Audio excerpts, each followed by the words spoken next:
Hello, my name is Kaylee Araujo, and this is my video response. In Huck's Wrath by Stephen Mintz, he states that idyllic images of childhood past in which young children moved seamlessly toward adulthood are invariably misleading, but for no period is this more mistaken than the early 19th century, in which the pathways to adulthood were exceedingly uncertain.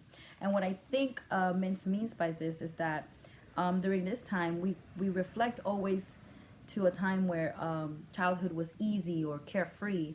And in reality, when we take a little bit of a closer look into history, we see that in fact it was just full of challenges. Young children had to deal with, and I quote, physical, psychological, emotional, and social economic challenges, and many of which we don't really acknowledge until we look back at history. And so during this time, it was the colonial area where the Puritan child was experiencing a lot of labor, actually. And most of the time, they were being prepared just to do labor for a new land, a new place, a new culture. And we had to really look back at how these children were pretty much managed from when they were born until they were adults. And you take a look at it and you say, well, the human nature really doesn't allow a lot of us to just really assimilate and just go on with this rule, I would say, or this like law. It basically kind of went against human nature, and a lot of children maybe have faced a lot of challenges within themselves and felt as if they were, made into, molded into these what they were had to be, and in all essence, childhood, what Mintz really wants to say is that childhood, and I quote, is inevitably shaped and constrained by society, time, and the circumstances. And I believe that during that time, it was much more apparent, even though when we take a look back now, it doesn't maybe seem that way, but it really was. And so one of the videos that we were able to look at, a TED Talk by Wade Davis, he really just takes a look at all the different cultures, and he really states that these cultures create their own realities. And even though we as a society, for example, the American society, don't really acknowledge these advancements that they make, these cultures make, they really do have their own way of adapting to the world. And they're one of the quotes that I really did like from Wade Davis was the fact that these indigenous people are really closer to the earth, and they have their own way of adapting to the moving societies, the moving times, and the changes. But one of the things that he really stressed was the fact that the problem is that power and other different societies can maybe just drive out of existence beyond our capacity to adapt. And these cultures sometimes don't survive because of the fact that other cultures are coming in and overpowering them. So I believe that that's what happened during the times of the colonial area, where the Native Americans taught a lot of what they knew to the Puritans, and also the Puritans also taught to the Native Americans. But all in all, the most dominating culture there was from the Puritan culture. So we take a look back at John Rurie's text, and we want to look at how society really does affect schools, or if schools are in relation to society. And I believe that society does have a really huge impact on how schools are run.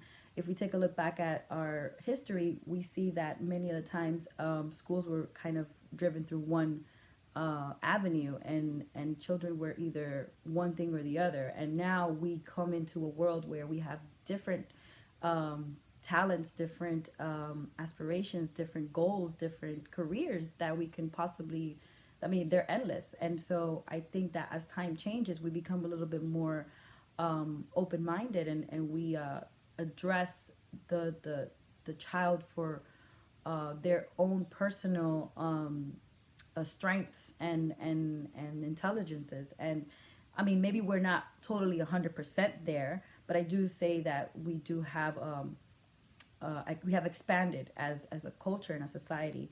And so I believe that we still have some of the qualities that were present back in the day in schools. For example, we do have a system where we follow, and students do have to go to school, children do have to go to school and attend. And it's something that's like the norm. It's something that all children have to go to school. But after a while, we kind of lose a little bit of what, we kind of let go a little bit of demanding children to actually finish a educational career, whereas maybe before it was a little bit more strict, and it was more like if you didn't go to school, you became a failure, or you were not a part of the society that they created. So I do believe that for sure we still have some of the qualities, but like say for example, one example could be that back in the day, maybe let's say the Pledge of Allegiance was something that was more present, and now in schools maybe it's something that's not as present. And so there's some things that we change, and the different traditions that we change, because society is also changing and it's also evolving every year, every time that we an issue arises or a conflict arises. One of the videos that really hit home for me was Miss Buchanan's period of adjustment.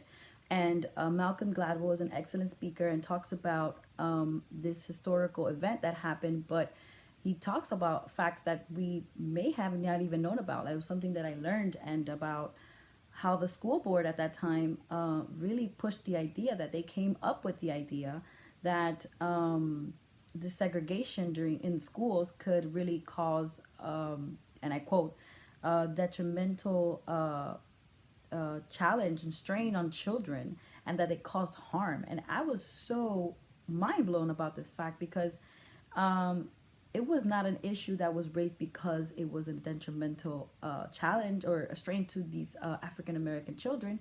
It was just the fact that the NAACP was very concerned about how African American children couldn't go to certain schools just because of the color of their skin. And it was a challenge that they put against the school board and said, well, it doesn't matter what culture I come from, or if I'm not white or if I'm not black, I can choose what school I want to attend to, or I want my child to attend to. So it wasn't even necessarily the fact that the schools that they were attending were bad. It was just the fact that it was something that had to be done for the sake of society, and the sake of the future of these children and the future of society in itself. So I thought that this was a very interesting video, and it affects the way we as educators, for me, for example, take a look at how we educators have a really important role to play in the classroom. And we have to spread this awareness in the way, of course, that is appropriate, but also that we also keep that in our teaching strategies, in our teaching career, because if it were not for these challenges that we're facing in history, we will not be where we are now. And so I think that taking a look back at the educational strains and challenges that had happened in history, we are, I guess, appreciative. And not only that, but we can also make future changes and make future adjustments to the way we run the schools and education in itself. So the video was a very important insight on how we really do have to take a look back at our history in order to acknowledge what we have now and move forward.